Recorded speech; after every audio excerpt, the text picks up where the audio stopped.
Syederun informasi terkini, jenazah Eril telah sampai di lokasi pemakaman yang berada di Cimaung, Kabupaten Bandung, Jawa Barat, sekitar pukul 11:05 waktu Indonesia Barat.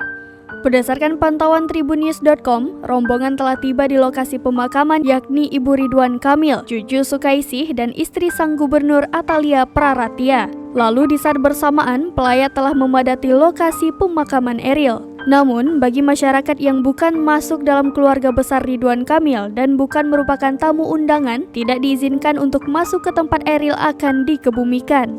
Selanjutnya, jenazah Eril telah tiba di liang lahat. Prosesi dilanjutkan dengan pengumandangan azan. Tampak dalam video terlihat Ridwan Kamil dan keluarga duduk di dekat peti jenazah Eril. Informasi sebelumnya, jenazah Eril telah diberangkatkan dari Gedung Pakuan Bandung pada hari ini Senin 13 Juni 2022 sekira pukul 9:10 waktu Indonesia Barat. Berdasarkan pantauan dari YouTube Kompas TV, peti jenazah Eril diangkat oleh sejumlah personil gabungan dan langsung dimasukkan ke mobil jenazah yang terletak di depan Gedung Pakuan. Saat dikeluarkan dan dimasukkan ke mobil jenazah, terlihat pula Ridwan Kamil bersama dengan keluarga.